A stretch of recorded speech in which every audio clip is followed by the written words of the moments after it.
Bradesco. Entre nós, você vem primeiro.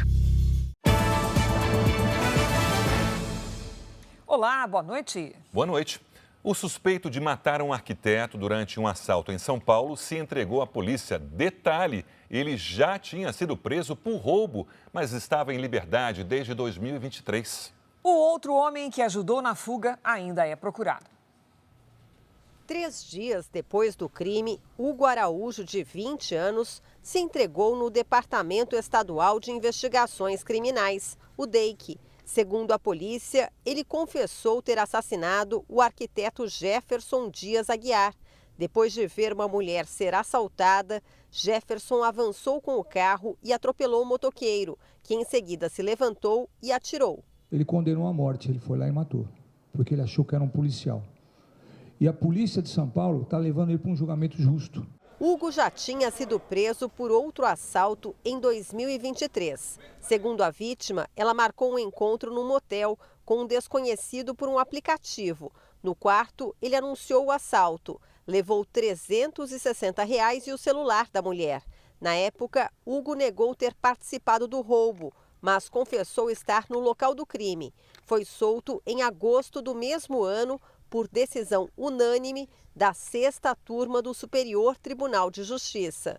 Segundo a investigação, no caso da morte do arquiteto, Hugo teve a ajuda de Cauã Celestino, de 20 anos. Ele teve a prisão temporária decretada e está foragido. Agora, nesse momento, os nossos esforços vão se concentrar para a realização da captura do Cauã. Jefferson tinha 43 anos e perdeu o pai, também baleado, durante um assalto. Passou a infância aqui, na periferia da Zona Sul de São Paulo. Montou, naquele imóvel, um escritório de arquitetura. Os criminosos, por coincidência, viviam no mesmo bairro. Residem, inclusive, próximo, né? Pura coincidência. A defesa de Hugo Araújo afirmou que ainda não teve acesso ao processo. A tia do arquiteto contou que ele era um homem dedicado à família e trabalhador. Casado há 2 anos, Jefferson planejava ser pai. Não era para ter morrido assim. Ninguém merece morrer assim, de repente, sair para trabalhar e não voltar mais. É muito difícil. Previsão de chuva forte deixa cidades do Sudeste em alerta para alagamentos e deslizamentos. Ônibus com professores e estudantes universitários cai em Ribanceira e deixa mortos no Rio Grande do Sul. China reage a tarifaço de Trump e impõe taxas de 34% a produtos americanos. No Brasil, dólar dispara acima de 3,5% e bolsas mundiais vivem mais um dia de quedas. Governo amplia a faixa de renda para o programa Minha Casa Minha Vida. Vítima que acusa Daniel Alves de estupro decide recorrer de absolvição do ex-jogador.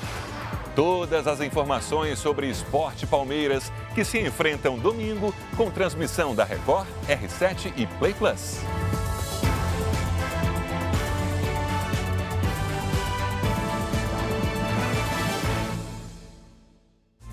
Oferecimento Bradesco, eleito o melhor banco para investir.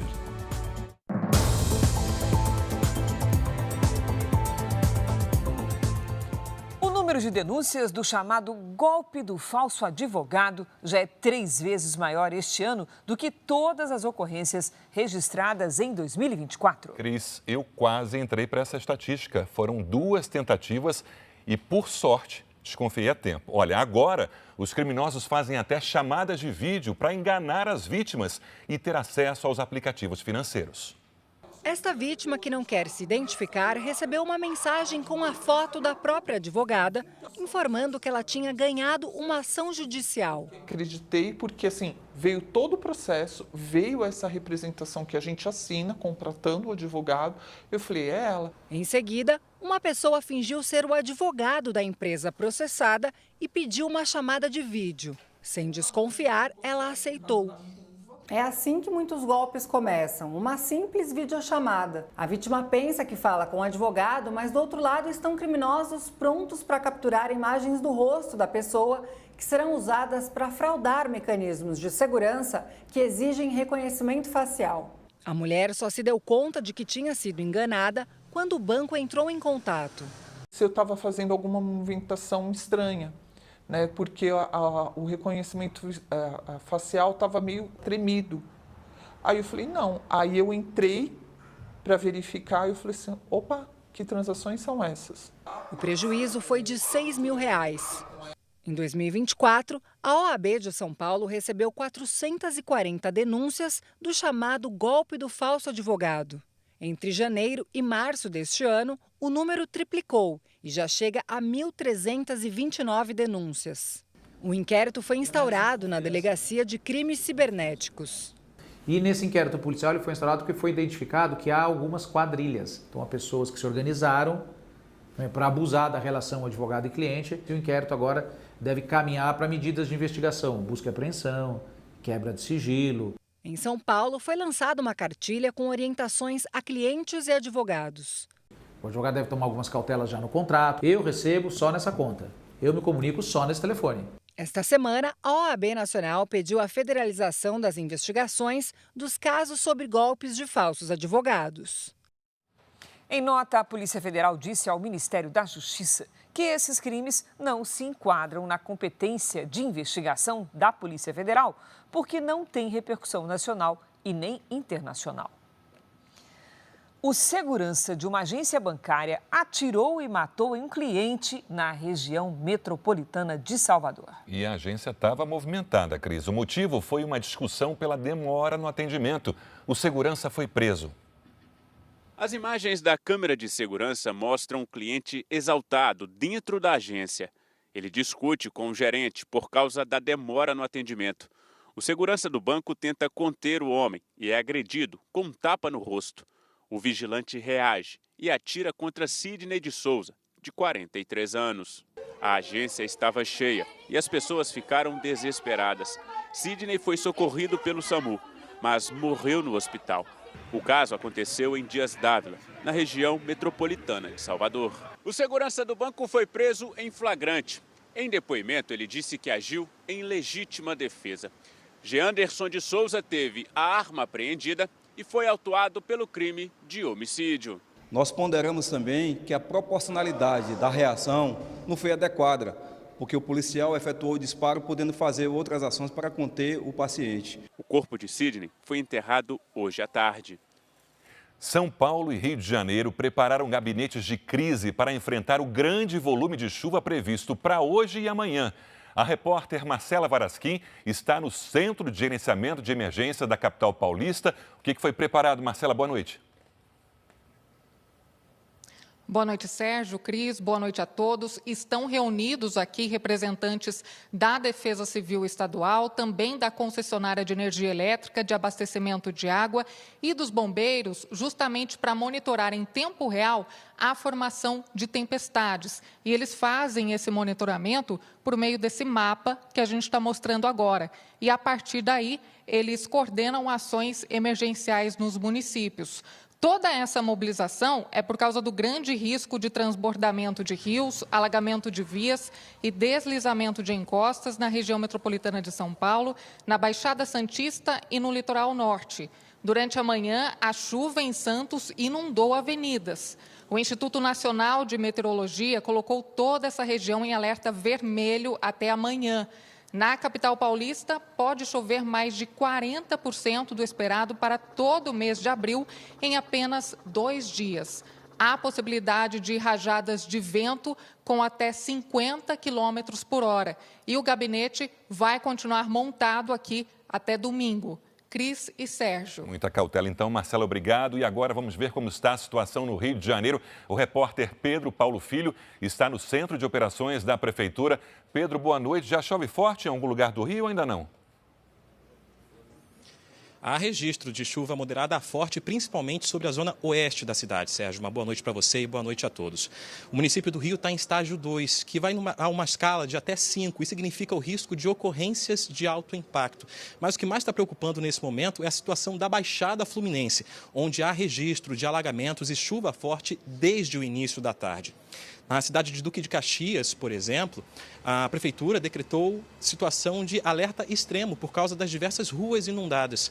A BR-040, que passa pela cidade e liga o Rio a Juiz de Fora, chegou a ser interditada por causa de bolsões d'água. Os motoristas enfrentaram mais de 10 quilômetros de congestionamento.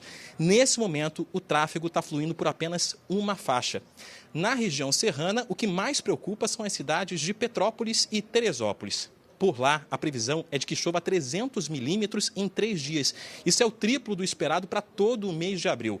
Por isso, as prefeituras das duas cidades decretaram nesta sexta-feira ponto facultativo e suspenderam as atividades nas escolas da rede municipal.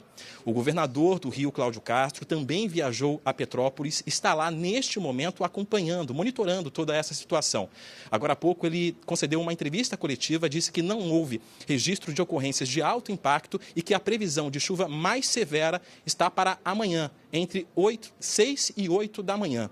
A Prefeitura de Petrópolis, inclusive, disponibilizou pontos de apoio e pediu que os moradores sigam para essas áreas por causa dos riscos de alagamento e deslizamento de terra. A Defesa Civil e o Corpo de Bombeiros também estão de prontidão em todo o estado. Sérgio, Cris. Obrigado, Pedro. Em Fortaleza, a chuva alagou ruas e a água invadiu casas.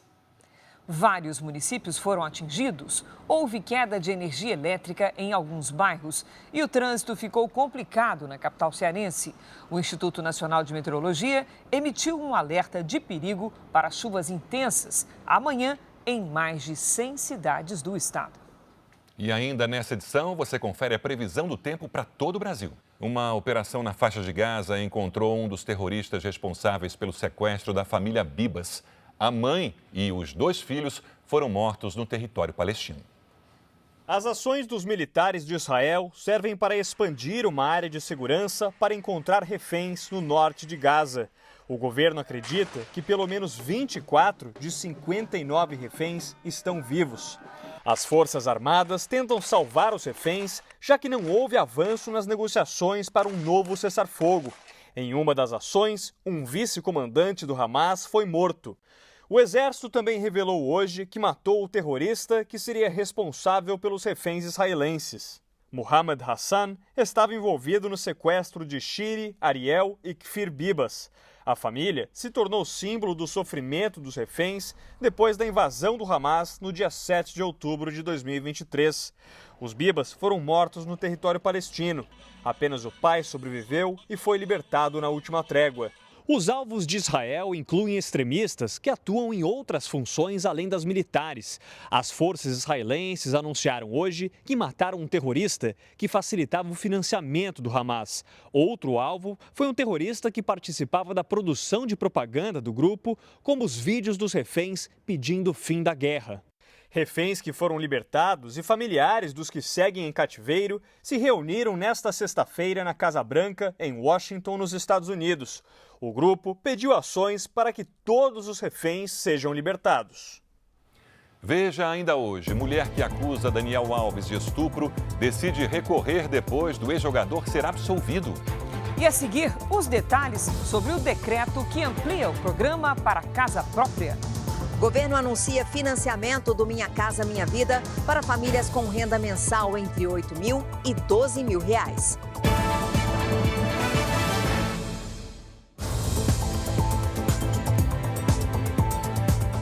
O Banco Central anunciou a criação de novas funcionalidades para o Pix ainda este ano. Está conosco a Patrícia Lages. Patrícia, uma das funções de segurança é o envio de comprovantes diferentes. Explica pra gente como é que vai funcionar. Boa noite. Sim, Cris, boa noite para você, boa noite, Sérgio, boa noite para você de casa. Um dos golpes mais comuns é o envio de um comprovante de agendamento de Pix, como se fosse de um Pix já realizado. Mas agora é possível diferenciar essas operações. Nos comprovantes dos Pix agendados, aparecerá um ícone de calendário ou relógio, como este aqui acima, acompanhado da data em que a operação será finalizada. Já o comprovante das operações realizadas terá um ícone diferente, esse aqui de checagem, que sinaliza que a operação aí sim foi concluída. E Patrícia, a partir de junho começa a valer o Pix automático. Como é que vai ser essa função? Parecido com o débito automático, Sérgio. O correntista vai poder autorizar o banco a pagar automaticamente, por Pix, diversas contas, como água, luz, telefone e várias outras. O pagamento automático do Pix, além de ser instantâneo, não tem tarifa para pessoa física. Agora, Paty, a grande expectativa está em torno do Pix parcelado, quer dizer, uma função que só vai estar disponível em setembro. Se não tiver saldo na conta, é rolo, né? Aí é rolo, viu, Cris? Olha só, o Pix parcelado vai poder ser usado para transferências e também para compras. Nos dois casos, a pessoa que recebe terá acesso total ao valor, ou seja, vai chegar para ela instantaneamente o valor total. Só que quem faz a transferência ou quem faz a compra vai poder pagar em parcelas. Agora, por ser uma operação de crédito, o Pix parcelado precisa ser aprovado pela instituição financeira.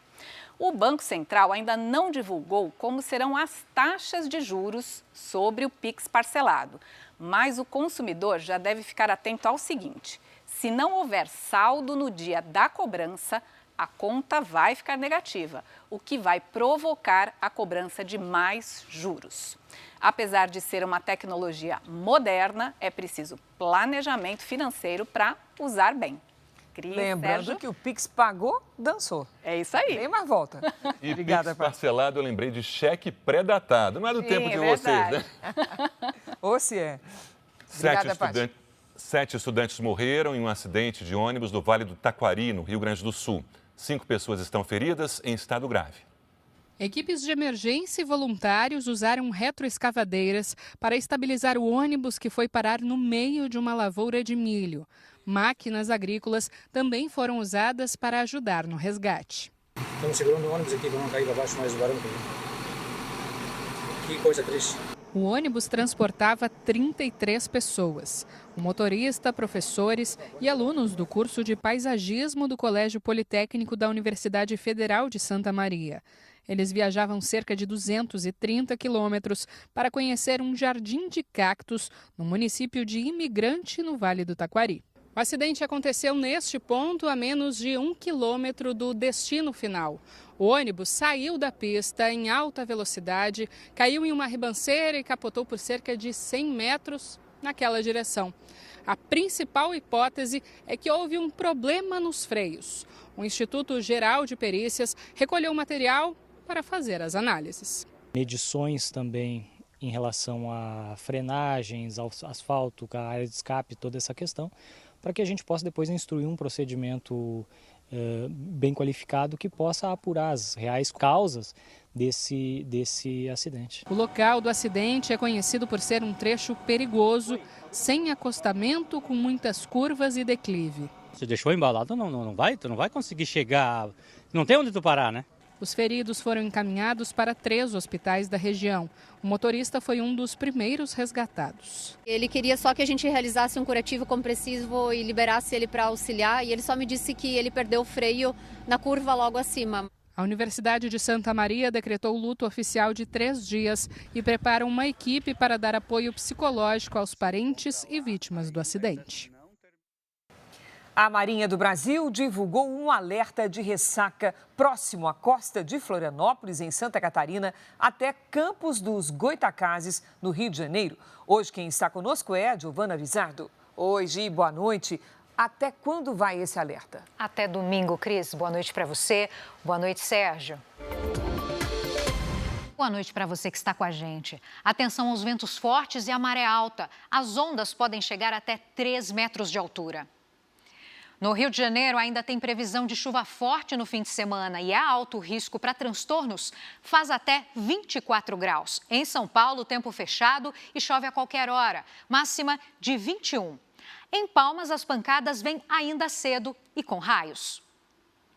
Hoje, a chuva pesada caiu nas regiões Nordeste e Sudeste. Nas imagens de satélite, chove nas áreas onde as manchas coloridas estão mais concentradas. Amanhã, Rio de Janeiro, sul de Minas e Espírito Santo seguem na rota dos temporais. Na região sul, pode gear no alto da Serra Catarinense e em alguns pontos da Campanha e da Serra Gaúcha. O motivo é uma massa de ar polar que veio logo atrás da frente fria.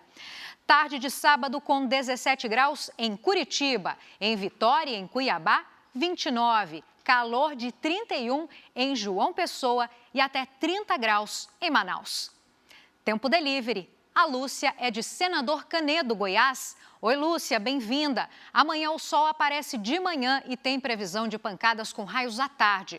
Já no domingo e na segunda, tempo firme. As máximas vão variar entre 28 e 29 graus.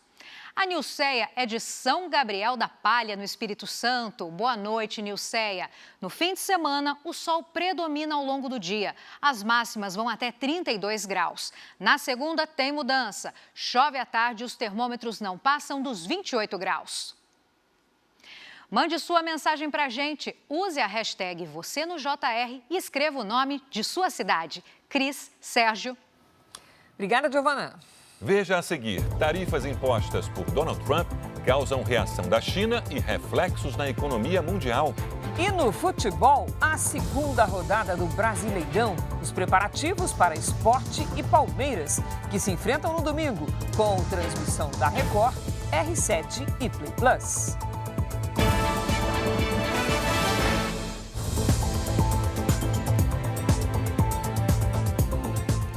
O tarifaço adotado pelo presidente Donald Trump repercutiu nos mercados pelo segundo dia seguido. A China anunciou retaliações.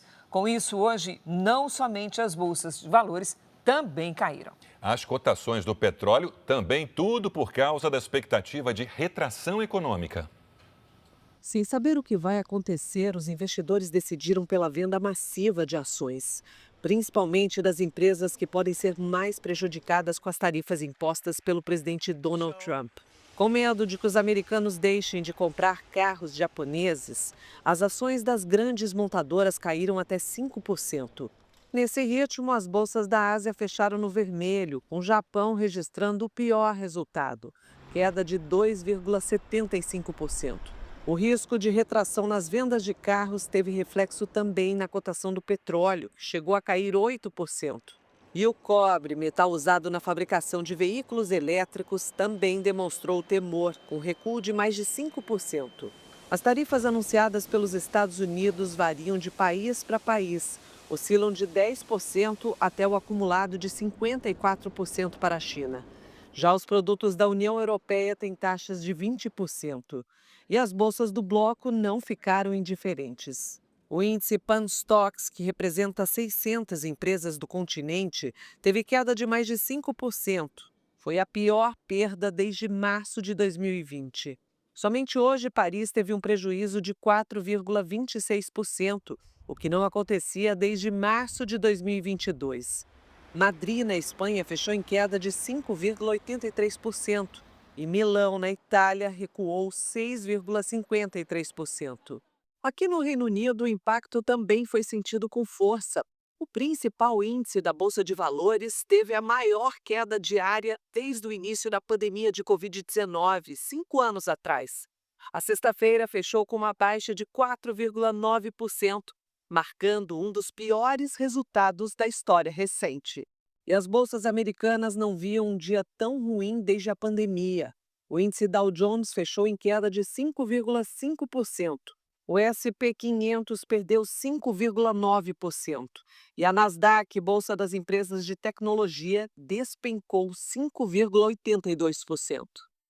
Aqui no Brasil, a guerra tarifária também fez estragos. A Bolsa de Valores de São Paulo operou o dia todo em queda e o dólar teve a maior alta diária em 3 anos. O Ibovespa, principal índice da Bolsa, abriu em queda de 2,85% e terminou o dia com baixa de 2,96%. Já o dólar foi negociado em alta durante toda a sexta-feira e terminou a semana com valorização de 3,69%, vendido a R$ 5,83. Só hoje, a moeda americana subiu 21 centavos. A disputa tarifária entre as duas maiores economias do mundo mexeu com o Brasil. De acordo com economistas, os investidores temem que uma guerra comercial desorganize a produção mundial e traga instabilidade financeira. A reação chinesa só amplia o problema. O que poderia ser uma atitude norte-americana unilateral está gerando reações em cadeia no mundo, retaliações, redesenho do comércio global. Portanto, mais do que um cenário bom ou ruim, é um cenário que ninguém conhece. As ações da Petrobras e de outras empresas exportadoras brasileiras também tiveram quedas expressivas. O vice-presidente e ministro da Indústria e Comércio, Geraldo Alckmin, esteve em São Paulo numa reunião com empresários. Ele falou que ainda acredita em negociações em vez de retaliações. A taxa de 10% aplicada pelos Estados Unidos ao Brasil é a menor entre as dezenas de países afetados. Os Estados Unidos é um parceiro importante. Ele não é o maior, né? Quem mais compra do Brasil é a China. Nós deixamos claro que o Brasil não é problema para os Estados Unidos, porque eles têm conosco superávit, eles não têm déficit. Daqui a pouco, a reação da China ao tarifaço de Trump. O governo federal publicou um decreto que amplia o programa Minha Casa Minha Vida. Luiz Fara Monteiro chega com os detalhes direto de Brasília. Oi, Fara, boa noite. Oi, Cris, boa noite para você, para o Sérgio e a todos que acompanham o Jornal da Record. Com essa medida, o programa passa a incluir as famílias com renda de até R$12 mil por mês. O dinheiro vai sair do fundo do pré-sal. A Ivanise sempre quis financiar um imóvel, mas considera que as condições oferecidas pelo mercado para a faixa salarial dela não são boas e também nunca se encaixou nos programas de incentivo do governo. Não ganha tão pouco assim a ponto de entrar no programa habitacional mais popular. Por outro lado, também você não ganha tão bem a ponto de conseguir um financiamento, de conseguir dar uma entrada. Então, a gente fica num limbo. A esperança para a Ivanise pode estar na inclusão de uma nova faixa de renda no programa Minha Casa Minha Vida. Segundo um decreto publicado hoje, famílias que recebem de R$8 mil a R$12 mil mensais vão poder financiar a casa própria pelo programa. O valor do imóvel deve ser de no máximo R$500 mil e o prazo para pagamento é de até 420 meses ou 35 anos, com juros de 10,5% ao ano.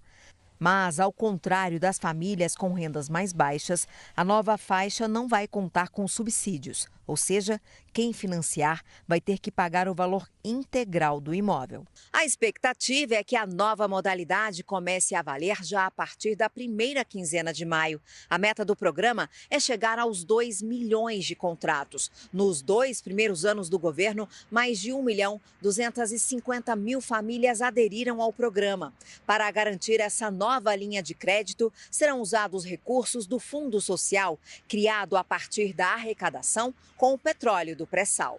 Das famílias de 8 a 12 mil que estão desatendidos, que não têm onde conseguir, por exemplo, um financiamento para ter a casa própria, o governo precisa responder. Normalmente essas famílias tinham os recursos a partir da poupança. Como a taxa Selic está muito elevada, os recursos da poupança estão saindo para outros investimentos. O que é notícia em Brasília está acessível para você no r7.com. Voltamos ao estúdio em São Paulo. Cris e Sérgio. Obrigada, Fara. O presidente Lula visitou a aldeia indígena de Piaraçu, no Parque Nacional do Xingu, em Mato Grosso. Ele se encontrou com o cacique Raoni, uma das lideranças indígenas mais importantes do país. O presidente Lula chegou de helicóptero à terra indígena Capotu-Jarinã, no norte do estado de Mato Grosso. É a primeira vez que um presidente em exercício visita o território indígena. Aqui na aldeia, o presidente Lula e o cacique Raoni se reuniram com outras lideranças indígenas que vivem às margens do rio Xingu. No encontro foram discutidos assuntos relacionados à defesa dos povos indígenas, preservação do meio ambiente, educação e agricultura familiar. Ele chegar aqui na nossa casa representa esse vínculo, essa confiança que nós, lideranças indígenas e o presidente Lula está estabelecendo aqui. Lula se reuniu com toda a aldeia, onde foi homenageado por diversas tribos. Em discurso, o presidente reafirmou o compromisso com os povos indígenas. Vocês têm direito de reivindicar, de brigar e de conquistar quantas terras for necessárias para a gente manter o povo indígena, a sua cultura e a sua tradição. O cacique Raoni agradeceu no dialeto caiapó todo o apoio que o presidente tem dado aos povos indígenas. O cacique pediu que o governo não autorize a exploração de petróleo na Amazônia. Raoni foi condecorado com a Gran Cruz da Ordem Nacional do Mérito, a mais alta condecoração do Estado brasileiro, por tudo que o cacique fez pelos povos indígenas e florestas brasileiras.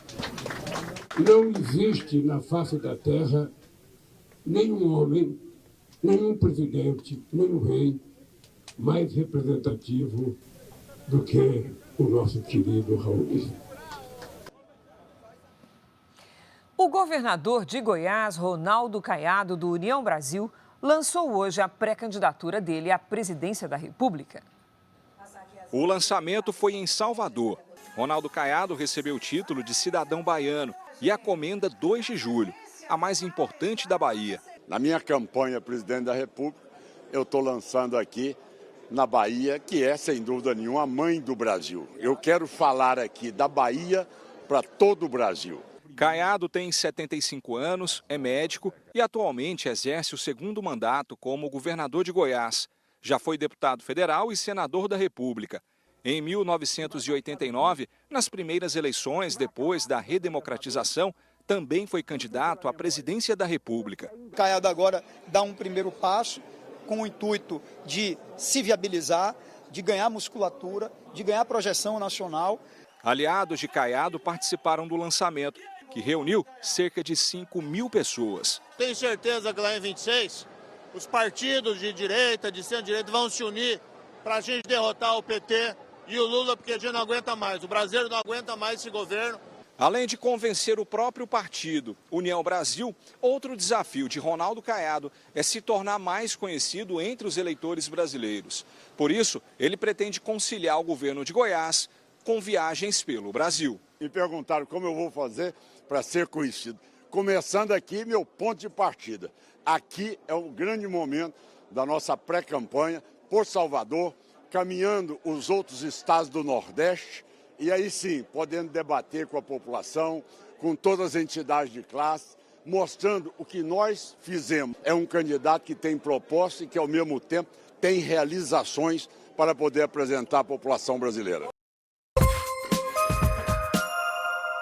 O piloto de um avião agrícola precisou fazer um pouso forçado numa área de mata em Pilar, na Grande Maceió. A aeronave teve falha no motor.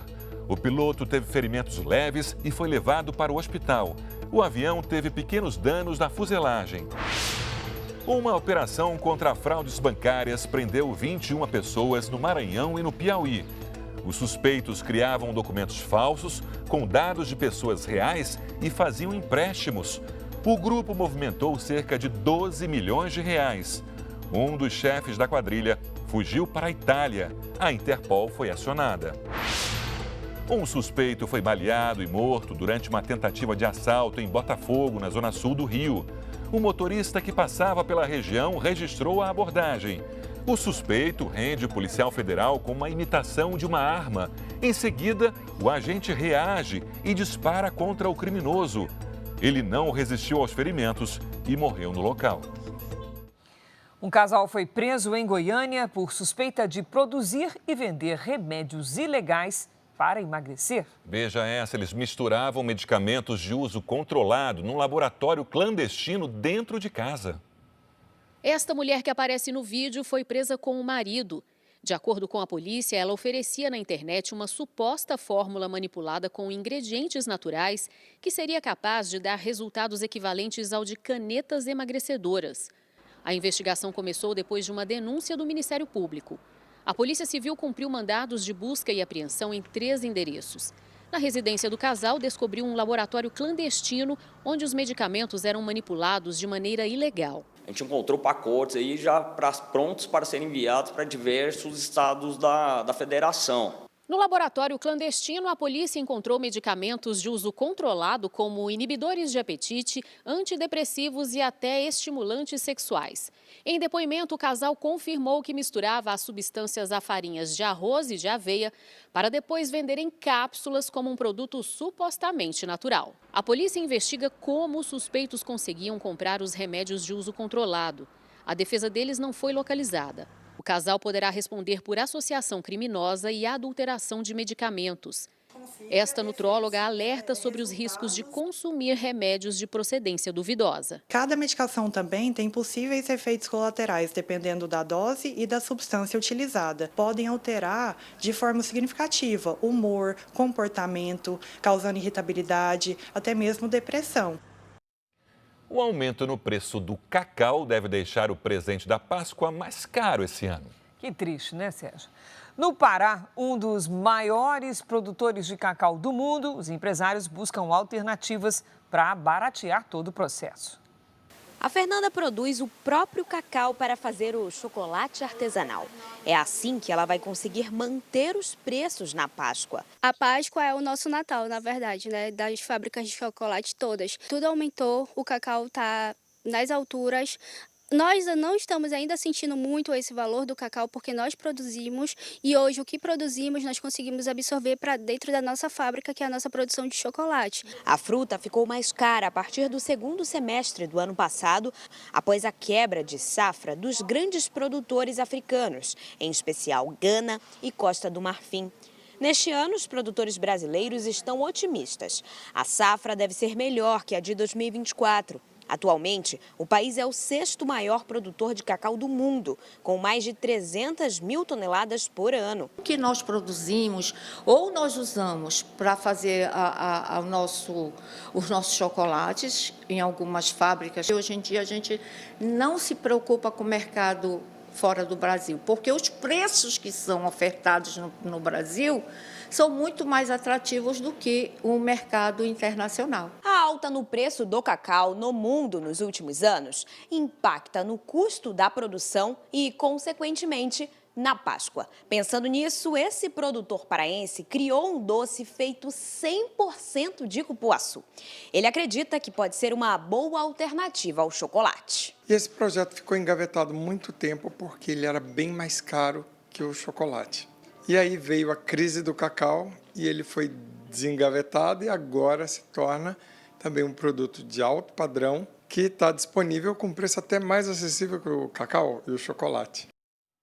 Voltamos a falar sobre o tarifaço do governo americano. Você se lembra que agora há pouco nós mencionamos a China? Pois bem, a queda generalizada das bolsas pelo mundo ocorreu depois que o governo chinês anunciou que vai sobretaxar todos os produtos importados dos Estados Unidos em 34%. O presidente Donald Trump afirmou que a China entrou em pânico.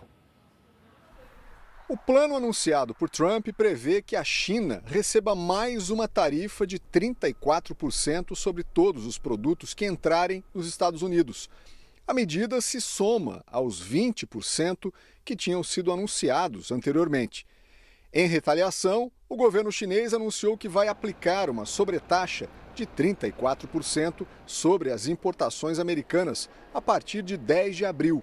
Além disso, 11 empresas dos Estados Unidos que negociam na Ásia entraram para uma lista de companhias não confiáveis, entre elas os fabricantes de drones. O presidente Trump declarou hoje que a China está jogando errado e que entrou em pânico. A única coisa que eles não podem fazer, escreveu. As tarifas também afetaram outro país da Ásia. Uma empresa japonesa, que é uma das maiores do mundo no setor de games, suspendeu a pré-venda de um novo console prevista para a próxima quarta-feira nos Estados Unidos. A companhia disse que vai avaliar os impactos das taxas e não divulgou uma nova data para a pré-venda. Hoje, o presidente do Banco Central americano, Jerome Powell, afirmou que o plano tarifário pode aumentar a inflação nos próximos trimestres. Trump respondeu que esse é o momento perfeito para o Banco Central cortar as taxas de juros. O secretário de Estado americano, Marco Rubio, declarou que os mercados e negócios vão se ajustar às novas regras e que os Estados Unidos precisam voltar a ser um país que fabrica produtos. Ontem, Trump afirmou que tem recebido telefonemas de parceiros comerciais para negociar as tarifas e disse que herdou do governo anterior uma economia doente, com perda de produção e fábricas fechadas em todo o país. Mas que agora os Estados Unidos vão ser um país em expansão com entrada de trilhões de dólares. Trump também mostrou como vai ser o Gold Card, visto de 5 milhões de dólares que dá direito à cidadania americana. O cartão estampa o rosto do presidente americano. Em meio à repercussão das tarifas, os Estados Unidos estenderam por mais 75 dias o prazo para que o TikTok encontre um comprador não chinês.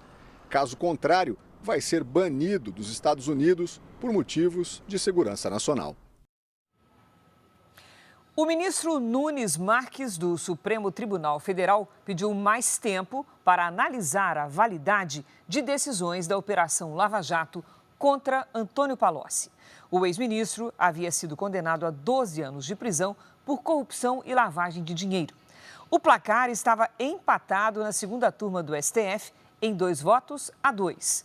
Dias Toffoli e Gilmar Mendes votaram para manter a anulação dos processos. Edson Fachin e André Mendonça defenderam a validade das condenações. Com o pedido de vista, Nunes Marques tem 90 dias para devolver o caso à pauta do STF. Em Pernambuco, um médico fanático pelo esporte transformou a casa num recanto rubro-negro. Bruno, você sabe que eu gostei dessa combinação?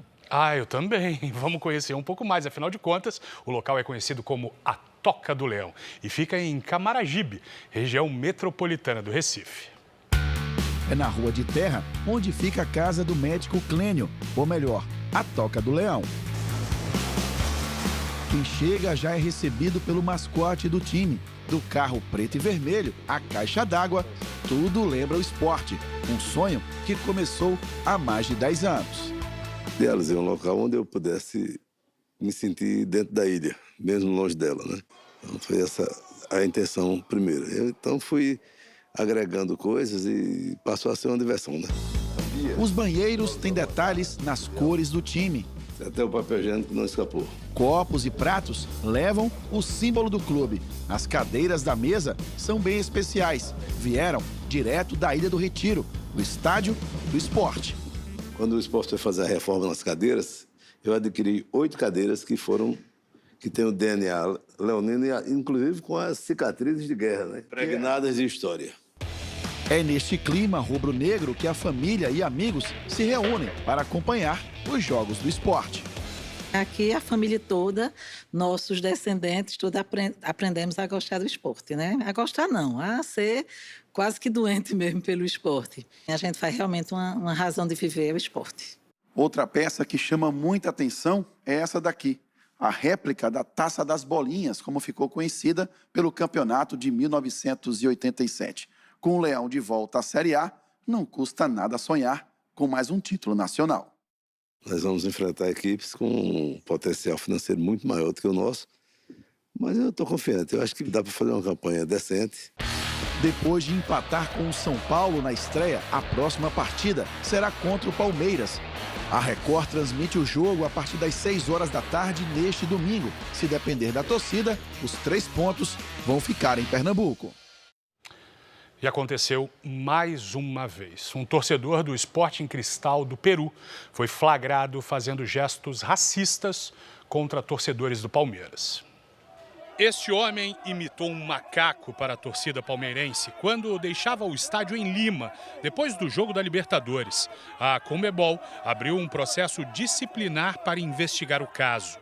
Nas redes sociais, o Palmeiras afirmou que é desgastante que, semana após semana, tenham que se manifestar em razão de atos racistas praticados em jogos de futebol. E que a reincidência do crime só mostrou que as medidas adotadas até o momento são inadequadas e insuficientes.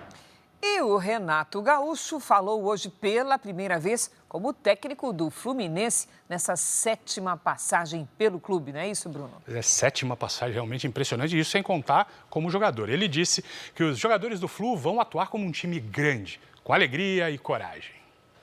O anúncio é novo, mas o relacionamento já é antigo. Desde que deixou o Grêmio em dezembro do ano passado, Renato Gaúcho estava livre no mercado. e chegou a descartar propostas do Santos e do Vasco. Mas o amor pelo tricolor carioca pesou na escolha. Conhecer praticamente 80% desse grupo, entendeu? Isso tudo, eu acho que no momento que você quer, você junta o útil ao agradável. Eu queria trabalhar aqui, recebi o convite, então nós não tivemos muita dificuldade para conversar e se acertar. Com contrato até o final deste ano, o ex-jogador e ídolo do Fluminense assume pela 7ª vez o comando do time.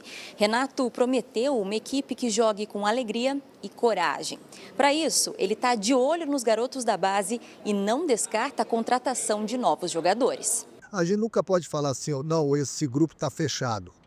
Não, daqui a pouco tem uma brecha, tem um jogador dando mole ali fora que o clube tem a condição de contratar, que a gente sabe que vai chegar para nos ajudar. O técnico tem apenas mais um treino até o jogo contra o Red Bull Bragantino no domingo pelo Campeonato Brasileiro. O que pode ajudar nesse início de trabalho é o fato de 6 jogadores já terem sido comandados por ele ao longo da carreira. A parceria com Thiago Silva, por exemplo, rendeu o título da Copa do Brasil em 2007 e levou o Flu à final da Libertadores no ano seguinte. Nós temos um xerife, um líder, um cara que é excepcional e vai ser importante esse tipo de jogador no grupo. Alguns campeonatos estaduais ainda não acabaram. Amanhã vai ter time soltando o grito de campeão com transmissão da Record. No Campeonato Paulista da Série A2, Primavera e Capivariano fazem o segundo jogo da final neste sábado, às 15h. A Record transmite ao vivo para o interior de São Paulo e o litoral paulista. O primeiro jogo foi 0-0. Outra decisão de título acontece no Campeonato de Roraima. Gás e Monte Roraima se enfrentam em partida única, amanhã, às 20h, horário local, com transmissão da TV Imperial, afiliada da Record no estado. Ainda na fase de classificação, o Campeonato do Amapá tem às 16h Santana contra Oratório. Ao vivo na TV Equinócio, nossa afiliada no Amapá. E no Maranhão vai ter clássico Motoclube e Sampaio Correia, às 16h, pela 13ª rodada do estadual, ao vivo pela afiliada da Record no Maranhão, a TV Cidade. O ex-jogador Daniel Alves recebeu de volta hoje os passaportes brasileiro e espanhol, uma semana depois de ter a condenação por estupro anulada pela Justiça da Espanha. Agora, Daniel está livre para voltar ao Brasil. Ele ficou preso por 1 ano e 2 meses e passou a responder o processo em liberdade em março do ano passado, depois de pagar fiança equivalente a quase 5,5 milhões de reais. A defesa da denunciante disse nessa sexta que vai recorrer da anulação do processo. No domingo, a partir das 6h, Sport e Palmeiras jogam pela segunda rodada do Brasileirão. A partida vai ter transmissão da Record, do R7 e do Play Plus. Cris, Sérgio. Valeu, Bruno. Essa edição termina aqui e à 00h30 tem mais Jornal da Record. Você fica agora com a novela Força de Mulher e logo depois tem as emoções do último capítulo de Gênesis. É imperdível. Boa noite, bom final de semana para você. Ótimo fim de semana e até segunda.